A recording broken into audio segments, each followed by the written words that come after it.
MSNBC, what is going on with you? And then he says that... So wait, real quick. This is then, right? As you can see up top, this is then, and this is now. Watch this. News network that is most critical of him should be taken off the air. This is not a reach. I could go back and talk about Nazi Germany, and I do it without any concerns whatsoever. And if people can't start drawing the parallels, well, you're just stupid, or you have your head in the sand, or you're one of them. Over the past week, Joe and I have heard from so many people, from political leaders to regular citizens, deeply dismayed by several of President-elect Trump's cabinet selections, and they are scared. Last Thursday, we expressed our own concerns on this broadcast and even said we would appreciate the opportunity to speak with the president-elect himself. On Friday, we were given the opportunity to do just that. Joe and I went to Mar-a-Lago to meet personally with President-elect Trump. It was the first time we have seen him in 7 years.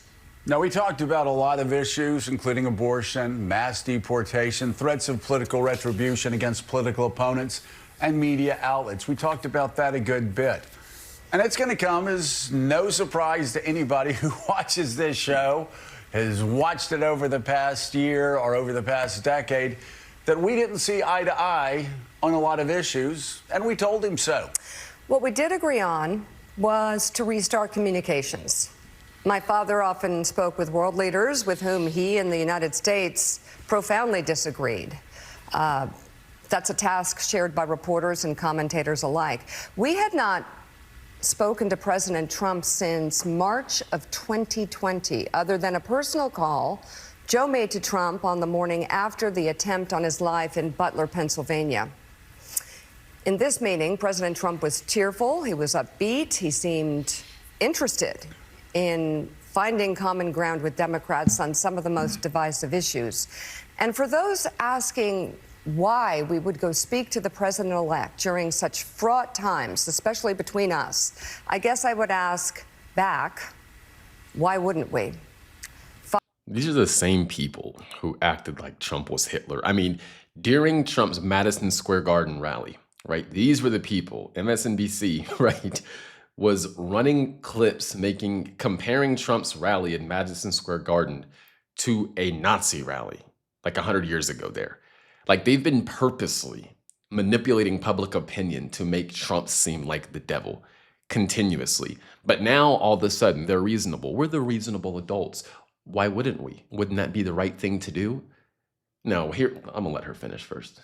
5 years of political warfare has deeply divided Washington and the country. We have been as clear as we know how in expressing our deep concerns about President Trump's actions and words in the coarsening of public debate. But for nearly 80 million Americans, election denialism, public trials, and January 6th were not as important as the issues that moved them to send Donald Trump back to the White House with their vote.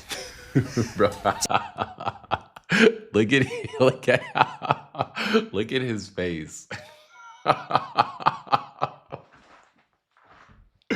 Bro, they hate this. They hate this. And it's so entertaining to watch, and they deserve every bit of this. Yes, because, the Americans have gotten tired of the fear mongering, and that's all they did. That's all they do. I mean, I know personally people who watch MSNBC, right?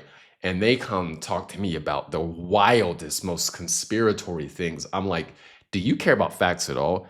But these people were just pushing narrative.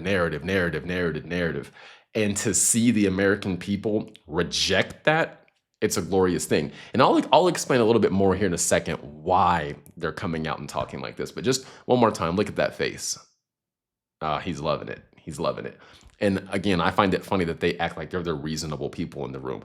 We're just doing the good, right thing. This is how it should be. But if Trump would have lost, they would not be talking like this. Obviously, he wouldn't be the president-elect, but they would have been talking about sending him to jail and a bunch of other things. But culture has changed. And culture's changed. People's thoughts have changed. And they're no longer subscribing to the fear-mongering that they produce all the time.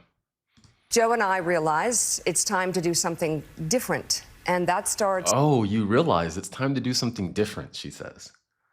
After Democrats got their ass kicked and after your ratings are down, now it's time to do something different because capitalism is forcing you to because people aren't watching you anymore.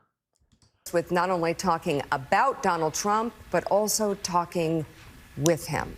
Oh, goodness. Talking with Trump. This woman, they're such reasonable people over there. So reasonable. So reasonable. Now, let's look at this, okay? Recent data indicates that MSNBC has indeed experienced a significant decline in viewership following the 2024 presidential election. Let's go down post-election drop. MSNBC's viewership has notably decreased in the days following the election. For instance, while they had 6 million viewers on election night, their daily viewership dropped to an average of about 808,000 in the subsequent days, which is a 54% decrease compared to their October average.